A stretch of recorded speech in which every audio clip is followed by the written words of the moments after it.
Welcome back, my loves, to another episode of The Salty Bake Club. I'm your host, Sarah Grace, and this week's episode is brought to you by a fine praline, a chocolate crunch, a really lightweight milk cream, and some caramel fun inside.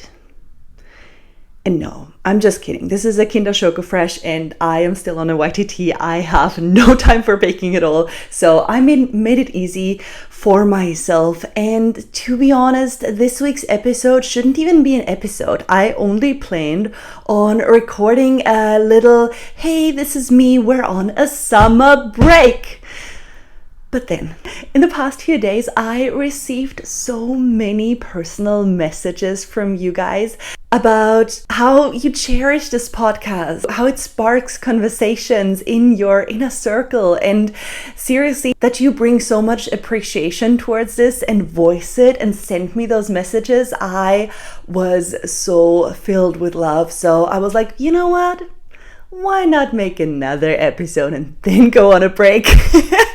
So that is what we're doing. It's going to be a shorty again. And as I said, I didn't bake you anything because I'm still teaching on this 200-hour yoga teacher training, which is my heart and soul. If you haven't known that I'm doing that, the teacher trainings are called Trees and Stories. Trees stand for the roots that we grow, right? That root net. Because if we grow, we better also grow deep. And that root net also stands for connection, the connection that we have to each other, the connection that we don't always see, but that is so present in our lives. And that connection is interweaved and inextricably connected. So we are always connected to the ones that touched our hearts. But in order to grow such a root net, in order to do that, we need to share our stories. We need to open our hearts. We need to be brave. We need to be courageous. We need to be vulnerable. So that is what literally fills my days these days. And while I'm deeply immersed in that 200-hour yoga teacher trainings where this is the core, this is the root, I am so miraculously in awe with the group that I'm being allowed to guide at the moment. Because you know what? We are all not perfect. We all bring our struggles to the table. And this is going to be this week's topic. We all bring a certain hesitation or fear or insecurity towards anything that we try to do in life. But the predicament that we're facing is that if we do not show up, if we do not allow our hearts to be seen, our words to be heard, if we don't really brave whatever situation we are facing, then we are keeping ourselves small. Last week's episode, I talked about tiny habits. This is a tiny habit that will at some point define who you are. If you see yourself as a very insecure person, if you see yourself as courageous, brave, bold, that is simply the accumulation of moments that you practiced before. As long as there is a breath in your lungs, as long as your heart is beating, as long as life is giving you another day, there is the option to pivot, to change your tiny habits, to change who you think you are. After all, what we think as our character, our personal traits, our persona is just a mask. And I mean that quite literally because the Greek word persona stems from a word root that means mask. So your personality is not who you are, your personality is who you practiced to be. And with this episode, I want to actively engage you in changing. Think of last week's episode. Tiny micro habits, tiny reactions to your everyday life so that you can become the person that you actually want to be. So that you can show up in this life as the person that you fiercely believe in. And not only that version that you are by default.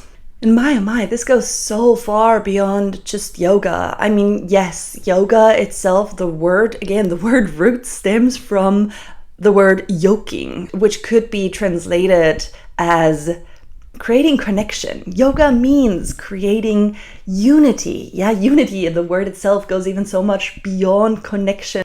I think Gabor Mate says that a connection means that something is basically split in two and put together again, but that we have to do that is really only our minds. We only believe that there is this barrier, that our energy reaches only to the boundaries of our skin, but it goes so far beyond that. And we are all inextricably connected with each other through what we don't see, through what is growing deep, through what is under the surface. I know, we're living these modern lives. I also don't want to go too far into the spiritual world here. We are so misguided by that shape, that form, our bodies, and the belief that there is a boundary between me and you. When at our core, we are all energy. And if you think that is a little woohoo, well, look at quantum physics. We really are just such a tiny bracket matter and that huge amount of energy. But this is not what I want that episode to revolve around. And this week we're not having a lot of time, so I'm trying to speed up to get my point across. Wait, I'm not having my matcha. Okay, hold on. I need my coffee. I need my matcha coffee thingy. I'm actually not drinking coffee, not matcha. It's something in between. It's that weird powder that I got from the Reformhaus, we are calling it in German. I have no idea what you would call that. You know, that very bio-organic, gorgeous grocery store. My, oh my. And it's not the best, but, I can't drink 5 coffees a day. Okay, so what is my aim for this episode? These yoga teacher trainings that I am teaching bring me into that moment of fierce passion, of something that is ignited within me that gives me so much life energy, so much motivation, so much belief in myself and humanity generally. And that is because I am of service. I know that I also make my money with that. It also is a business. It would be unfair to say that, but deep down, it is the core of what I want to do, of what I longed to do, of what expression my heart wants to take in this lifetime. So every time I teach those yoga teachers trainings, I am reminded of my purpose. I consider myself extremely lucky that I am at this point in my life where I'm doing what I believe I'm meant to do. But don't let yourself be blinded by that big example. I also believe that the lack of service that we all bring into this life to our communities is at the very root what turns our society so sour. Why everybody is so obsessed with themselves, with their own problems, and why everybody's so living such an egocentric life. Honestly, living in the West, it's not hard to see that the grand majority of thoughts that everybody is thinking is about themselves. That is why so much is out of balance. I fiercely believe that if we would be of service more with our lives, with our energy, with the time that we've got, then we would create such a root net. We would create such a connection. We would create a space where we can share our stories, because service is what ultimately brings us in a deeper connection with ourselves, with others, and if I may say so, I also believe with what we could call the divine or the universe or the soul of the world, or whatever. You get my point. That so many of us feel so hollow at times, so meaningless in that time that they've been given. I believe it is because we have trained our minds with our tiny habits to revolve around us. And you gotta be really careful, because maybe somebody now would argue, I am so insecure that my whole thought process revolves around others. It revolves around, how do I please others? How do I not make them upset? How do I fit in more? How do I make others like me more? How will they perceive me? Is that gonna be okay if I say that? Do I go a step too far if I say my own truth? But when I hear something like that, I really want to remind you that you are not doing that for them.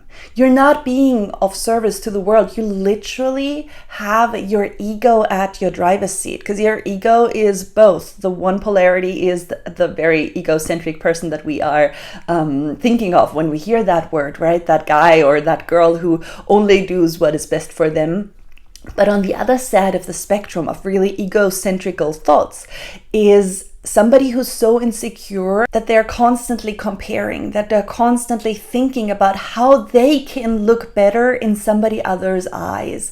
And that, again, is because you think about yourself so much. And I know this is a real struggle, right? I know this is not done with bad intention, but I also believe the only cure to that is being of service. Wholeheartedly, humbly, give it your everything. Give it all that you've got. Be of service with your heart and soul, whatever that might mean. And yes, I know that we're not all in the position to quit our jobs and travel the world and find out what we love to do and then find that heart fire and follow that and create a business out of that. I know that is not the path for each and everyone. And I'm not saying that that's what you have to do, but I'm saying there are tiny ways to be of service to your community without thinking about yourself. And once again, your insecurity may stop you from being fully and completely of service, because you always think about what you gain from that. Yeah. And even if it's acknowledgement, even if it's that you feel good about yourself, and of course, again, being of service gives you a warm feeling around your heart, but it shouldn't be done to make you feel good about yourself, to make you feel better, to feed your ego once again. Psychologically, we are all so complex. It's not easy to unravel the core intention of why I'm doing something, why I'm saying something. That already requires a ton of self-reflection. For me, it was a ton of meditation that allowed me to quiet the mind so much that I actually could entangle my own thoughts. But yeah, before going on summer break, I wanted to urge you to be of service in some way. Whoever is listening to that, and I know that it's usually between 60 and 100 people every week, I want to urge you to be of service. Whether that means taking a dog for a walk at your local shelter, but not for your own pleasure, not for a workout, but seriously just for the sake of being of service. Whether that means doing something without expectation for your friends, for your partners. And that is a tricky one again, because you're gonna receive so much recognition from people who are close to you that it might feed your ego once again. But so you got to be really careful, and you got to be really self-reflected on these ones. Or if you're actually helping out at a homeless shelter, if you're twisting something around and implementing a tiny habit, a micro habit at your workplace that allows you to be of service regularly. With this episode being a little bit shorter, take that extra time, sit down, and don't let Spotify or Apple or YouTube bring on the next video after that. Maybe don't even listen to music. Just let yourself sit in silence for a little while and come up with something, anything at all, how you could be of service to this world. And I promise you, you will grow. Deep down, you will create roots, you will create connection, and if you even end up in sharing your story in some way, amazing. I would be honored to receive it, to read it, to hear it. So thank you, community. Thank you so much for all the appreciation, the recognition messages. I am deeply in awe of it, and I could cry. I could cry. I'm going to take a little bit more than a month off for a purpose. I have been struggling with my equipment. Maybe you heard my robo voice 2 episodes ago, and I'm going to use that time to refine and make this podcast even better so that we can spend countless hours together, which I'm so looking forward to. So I'm going to see you in September. I cannot wait to reconnect. I hope that you all will still be here. To be honest, I am a little scared that I will lose some listeners, because that's what everybody says what's going to happen. But, trust, love, And there is so much of this here. So much love is in this place. Thanks for giving me your time. I'm your host, Sarah Grace, and I can't wait to reconnect in September. Thank you. I love you.